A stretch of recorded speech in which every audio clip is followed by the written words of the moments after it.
السلام علیکم۔ ایک پولینڈ کا لڑکا ہے، وہ اپنا اسلام قبول کرنے کا واقعہ بتاتا ہے کہ اس کے فادر ایک بزنس مین تھے اور اکثر بزنس کے سلسلے میں ایجپٹ جایا کرتے تھے اور وہاں پر رہا بھی کرتے تھے، تو وہ لڑکا بھی اپنے فادر کے ساتھ جاتا تھا اور وہیں پر اس کو پھر موقع ملا ایجپشن کلچر اور پولینڈ کا جو کلچر تھا اس کے بیچ میں کمپیریزن کرنے کا۔ تو اس نے بہت زیادہ ان دونوں کے کلچر میں ڈفرینس پایا اور وہ یہ دیکھتا تھا کہ ایجپٹ کے جو لوگ تھے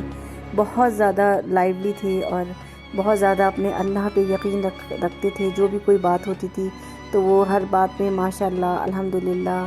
انشاءاللہ کہہ کے وہ خوش ہو جاتے تھے یا مطمئن ہو جاتے تھے۔ لیکن اگر وہ اپنے ہاں دیکھتا تھا تو وہاں ایسا ہوتا تھا کہ کوئی بھی مسئلہ آتا تھا تو وہ لوگ بہت زیادہ ڈسٹرب ہوتے تھے اور بہت پریشان اور مایوس ہو جایا کرتے تھے۔ تو اس کو ایجپشن کلچر مسلمانوں کا بہت زیادہ اچھا لگا کرتا تھا اور اس کے ہاں جو مسلم کک تھا، وہ جو کام کیا کرتا تھا، اس کا نیچر بہت زیادہ وہ بتاتا ہے کہ ہمبل تھا اور کوئی بھی بات ہو جاتی تھی وہ کبھی بھی غصہ نہیں کرتا تھا اور نہ ہی پریشان ہوتا تھا۔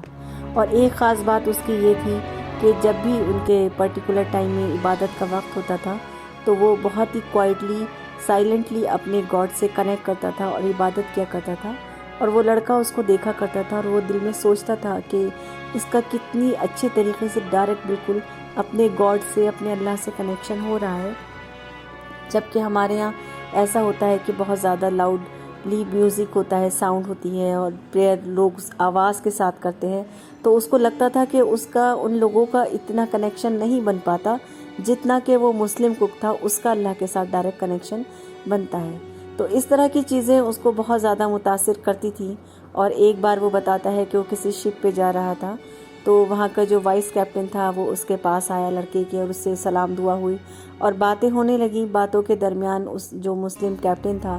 اس نے اس لڑکے سے پوچھا کہ ٹرینٹی کیا ہوتی ہے آپ کے ہاں؟ تو اس لڑکے نے اس کو بتانا شروع کیا ٹرینٹی کے بارے میں۔ تو وہ یہ کہتا ہے کہ جب میں اس کو بتا رہا تھا تو مجھے اندر سے اپنے آپ یہ فیلنگ آ رہی تھی کہ میرے الفاظ جو ہیں بالکل کھوکھلے ہیں اور یہ بے بنیاد چیز ہے، اس کی کوئی بنیاد نہیں ہے، کوئی وجود نہیں ہے، ایسی فیلنگ اس کو آ رہی تھی۔ اور پھر اس کے بعد وہ جو مسلمان کیپٹن تھا اس نے اس لڑکے سے سوال کیا کہ آپ جیزس کرائسٹ کو اپنا گاڈ مانتے ہیں؟ تو اس لڑکے نے کہا کہ ہاں میں ان کو اپنا گاڈ مانتا ہوں۔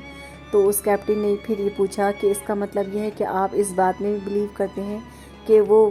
ڈائیڈ ہو گئے تھے، ختم ہو گئے تھے وہ؟ تو وہ لڑکا جو اس بات کو سن کے بہت زیادہ اس کو ایک دم سے فیل ہوا اندر سے یہ بات کہ ایسا کیسے ہو سکتا ہے، وہ گاڈ کیسے ہو سکتا ہے کہ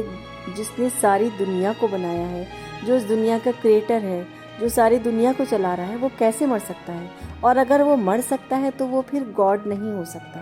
تو یہاں پر آ کے اس کی جو سوچ تھی وہ اٹک گئی اور بہت زیادہ اس کو یہ بات فیل ہونے لگی اندر سے اور وہ اس بارے میں سوچتا رہا۔ پھر جب وہ وہاں سے واپس آیا تو اس نے اور بھی اس بارے میں معلومات حاصل کرنی شروع کی، اپنے مذہب کے بارے میں، دوسرے مذاہب کے بارے میں بھی اس نے پڑھا اور اس کے ساتھ ساتھ اس نے اسلام کے بارے میں بھی پڑھا۔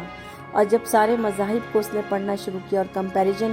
کرنا شروع کیا تو اسے اندازہ ہو گیا کہ سب سے بہترین ریلیجن جو ہے وہ اسلام ہی ہے۔ اور اس میں سب سے مین کانسیپٹ جو اس کو سب سے زیادہ اپیلنگ لگا وہ یہی تھا کہ اللہ سبحانہ و تعالیٰ جو ہے وہ پوری دنیا کے کریٹر ہیں، وہ اکیلا ہے، اس کو کسی نے پیدا نہیں کیا اور نہ ہی وہ کسی سے پیدا ہوا ہے اور ساری پاور صرف اسی کے ہاتھ میں ہے۔ اور جب اس کو اس بات کا یقین پورا ہو گیا اور اس نے اس بات کو سمجھ لیا تو پھر اس نے اسلام قبول کر لیا اور اب وہ ایک کامیاب بزنس مین ہے اور بہت اچھی زندگی گزار رہا ہے اور اللہ سبحانہ و تعالیٰ کا بے انتہا شکر گزار ہے کہ اللہ تعالیٰ نے اس کو اپنی پہچان دی اور صراط مستقیم پہ چلنے کا موقع عطا فرمایا۔